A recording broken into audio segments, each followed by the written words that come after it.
မြန်မာနိုင်ငံမှာအထူးသဖြင့် old school body builder တွေဒီပြိုင်ပွဲနီးလာတဲ့အချိန်မှာဘိုက်ကြွတာတွေပေါ်ခြင်းစွာနဲ့ကာဒီယိုလေ့ကျင့်ခန်းတွေထက်ကိုဘိုက်လေ့ကျင့်ခန်းတွေကိုအလွန်အကျွံလုပ်လို့ရှိတယ်မနက်ညအဲ့လိုခွဲလုပ်တဲ့လူတွေလည်းရှိသလိုအချိန်ချောတွေအများကြီးနဲ့နေ့တိုင်းလုပ်နေတဲ့လူတွေလည်းတွေ့ရတယ်အဲ့တော့ဒီနေရာမှာကျွန်တော်ပြောချင်တာကသူတို့တွေဒီပြိုင်ပွဲနီးလာရင် steroid သုံးတယ် steroid ထဲမှာ trambolone ဆိုတဲ့ဟာမျိုးတွေပါလာခဲ့ရင်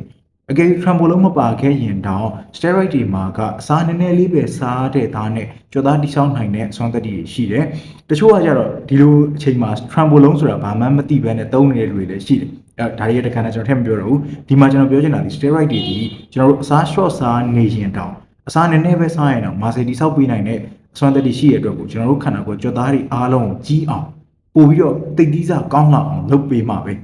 ဒီနေရာမှာ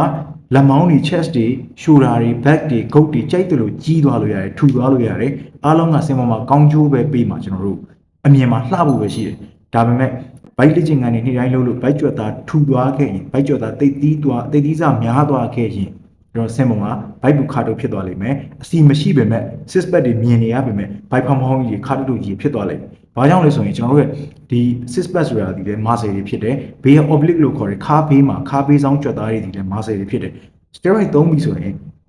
သူနေတဲ့ muscle ကိုကြီးအောင်လုပ်ပေးနိုင်လေရှိတဲ့ဟာကိုကျွန်တော်တို့ကဒီ muscle တွေကိုအချိန်မောင်းများစွာနေတိုင်းလုပ်သွားမယ်ဆိုရင်ဒီ muscle တွေထူလာမယ်ကြီးလာမယ်တည်သီးစားတွေကောင်းလာမယ်အဲ့တော့စင်ပေါ်ရအောင်ကျွန်တော်တို့က chest တွေ back တွေလက်မောင်းတွေကြီးနေတော့မှမဟုတ်ဘဲနဲ့ bike muscle ကြီးပဲကြီးနဲ့ဖောင်းဖောင်းဖြစ်နေမယ် muscle တော့ကွဲနေမယ်အစီမရှိဘူးဒါပေမဲ့ကြီးရတာအချိုးစားတိတ်မကြနိုင်တော့ဘူးအဲ့တော့ old school body builder တွေကိုလည်းသတိထားကြည့်လိုက်သူတို့အသက်ကြီးလာတဲ့အချိန်မှာဒီခါကြွသားတွေဘိုက်ကြွသားတွေထူလာတာဘေးကိုနည်းနည်းလေးကားလာတာကိုသတိထားမိနိုင်တယ်ကျွန်တော်ဒီနေရာမှာပြောချင်တာကကျွန်တော်တို့နဲ့ရွယ်တူ generation တွေနောက်တက်လာမယ့် generation တွေအကုန်လုံးဒီအမားလေးကိုပြင်နိုင်အောင်ကျွန်တော် positive vibe နဲ့ပြန်ပြီးတော့ sharing လုပ်ပေးရဆိုပြီးတော့အကောင်းမြင်စိတ်လေးနဲ့မြင်ပေးစေချင်တယ်ကျွန်တော်တို့နဲ့ရွယ်တူ generation တွေနိုင်ငံတကာမှာအရန်ကောင်းပြီးတော့အရန် share တွေအချိုးအစားတွေကလိုက်မမီနိုင်အောင်အရန်ကောင်းနေကြပြီကျွန်တော်တို့ကအဲ့ချိန်မှာဒီလိုအမားလေးတွေကိုတေးလေးတွေပဲဆိုပြီးတော့မေ့ထားလို့မရဘူးမဟုတ်ရင်ကျွန်တော်တို့ရှင်းနိုင်မှာမဟုတ်ဘူးအဲ့တော့နိုင်ငံတကာကစားသမားတွေနဲ့ရှင်းနိုင်အောင်ဆိုရင်ကျွန်တော်တို့ကိုယ်တိုင်လည်း update ဖြစ်ဖို့လိုတယ်အများကြီးပို့လေးတာဖို့လိုတယ်ဒီဟာကျွန်တော်အခုချပြတဲ့အချက်လက်ဒီresearch ဖတ်ပြီးကျွန်တော်ပြန်ပြောနေတာမဟုတ်ဘူး steroid အကြောင်းကိုကျွန်တော်လေ့လာထားတဲ့အချက်တွေ steroid တွေရဲ့ကောင်းကျိုးဆိုးကျိုးတွေရဲ့ပညာရက်တွေနဲ့ဒီဘက်က training nutrition ဒီအကြောင်းတွေရဲ့ပညာရက်တွေအဲ့နှစ်ခုပေါင်းစပ်ပြီးတော့ကျွန်တော်ရဲ့အတွေ့အကြုံပြန်ပြီးမျှဝေပေးတာဖြစ်တယ်အဲ့တော့ကျွန်တော်ဒီမှာ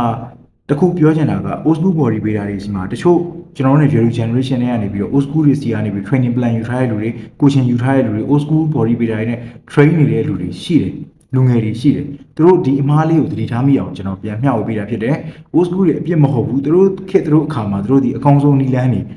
လေ့ကျင့်ခဲ့တယ်အဲ့ဒါတွေကျွန်တော်တို့ပြန်ပြီး lesson ကမ်းလာတယ်ကျွန်တော်တို့အဲ့ထဲမှာအမားတွေကိုပြင်ပြီးအမှန်တွေကိုရွေးထုတ်အောင်မယ်အမားတွေအတွက်အပြစ်တော့ပြောလို့မရအောင်သူတို့ဒီလေအကောင်းဆုံးနီလန်းတွေကျွန်တော်တို့ပြန်ပြီးတော့ဖြစ်စေခြင်းနဲ့စေတနာနဲ့ lesson ကမ်းလာဖြစ်တယ်ဆိုတော့ကျွန်တော်တို့ကောင်းကောင်းနားလည်ဖို့လိုတယ်အဲ့တော့ကျွန်တော်ဒီနေရာမှာ old school တွေအပြစ်ပြောချင်တာမဟုတ်ဘူးအခုတက်လာမဲ့ကျွန်တော်နဲ့ရွယ်လူ generation တွေသတိထားမိနိုင်အောင်ဒီအချက်လေးကိုပြန်ပြီးမျှဝေပေးတာဖြစ်တယ်ကျွန်တော်အနေနဲ့အကြံပေးရမယ်ဆိုရင် steroid သုံးပြီးပြိုင်ပွဲနီးတဲ့အချိန်မှာ steroid ဒီ anabolic muscle တိဆောက်အားကောင်းတဲ့ steroid တွေထည့်သုံးပြီးဆိုရင်ဘိုက်ကြွသားကိုအထူးဂရုစိုက်ပြီးတော့ပမာဏလေးတစ်ခုကန့်သက်ပြီးလေ့ကျင့်တင်တယ်အလွန်အကျွံလောက်ဝင်ဒီကြွသားတွေဒီထူလာမှာပဲအဲ့တော့စင်ပေါ်မှာအချိုးစားပူကြခြင်းဘိုက်နဲ့ခါနံပါတ်1ဖြစ်တယ်အဲ့နှစ်ခုမှာအားနည်းချက်ရှိသွားရင်ကျန်တဲ့ muscle တွေဘယ်လောက်ကြီးကျွန်တော်တို့စင်ပေါ်မှာသူများနဲ့ရှင်းလိုက်တဲ့အချိန်မှာ symmetry မှာပြုတ်ကြံခဲ့မှာဖြစ်တယ်အဲ့တော့အားလုံးကိုသတိထားနိုင်အောင်ကျွန်တော်ပြန်ပြီးမျှဝေပေးတာဖြစ်တယ်ကျေးဇူးတင်ပါတယ်